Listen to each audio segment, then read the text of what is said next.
Seringkali saat mendengar kata Ramadan, apa yang pertama kali terlintas di benak kita?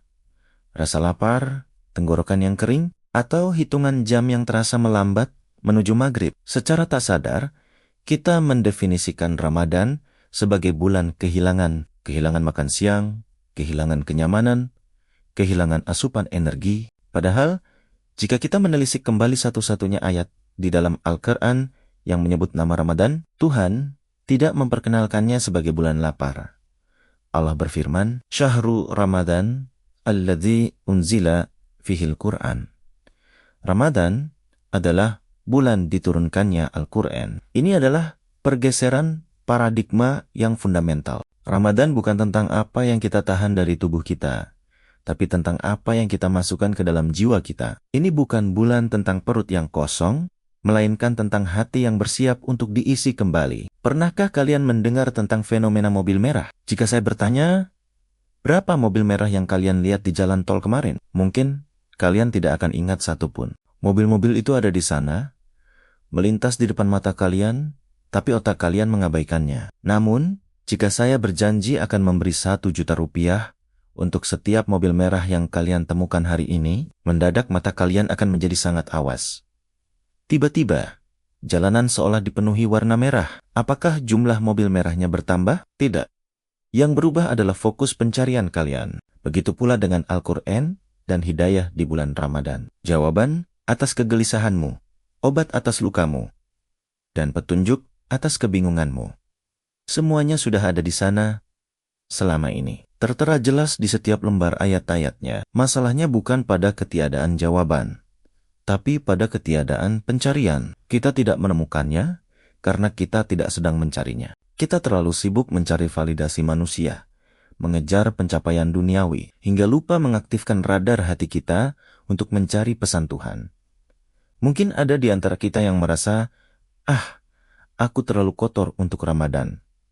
Aku pendosa. Al-Quran itu kitab suci.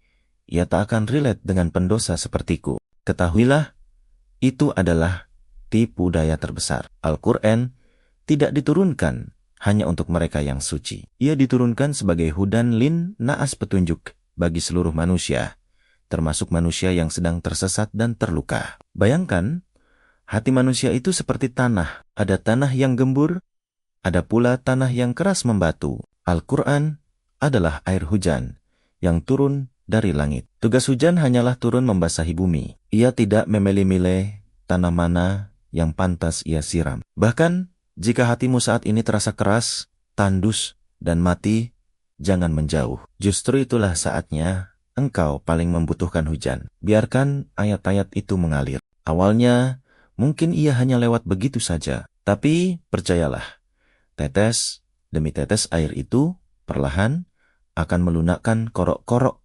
dosa yang mengeraskan hatimu. Sebelum mengenal Al-Quran, kita hanyalah manusia tanpa identitas sejati. Kita mendefinisikan diri dari apa kata orang, dari berapa saldo di rekening, atau dari seberapa elok rupa kita di cermin. Semua itu rapuh. Harta bisa hilang, wajah bisa menua, pujian bisa berubah jadi cacian. Ramadan ini adalah momen untuk membuang semua identitas palsu itu dan kembali pada identitas yang Tuhan berikan lewat Al-Quran.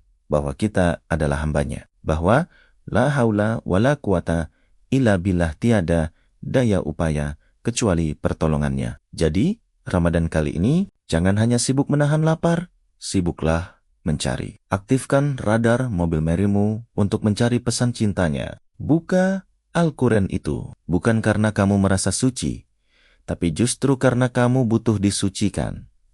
Siapa yang mencari, dia akan menemukan. Dan siapa yang menemukan Allah, dia telah menemukan segalanya. Selamat menjemput esensi Ramadan.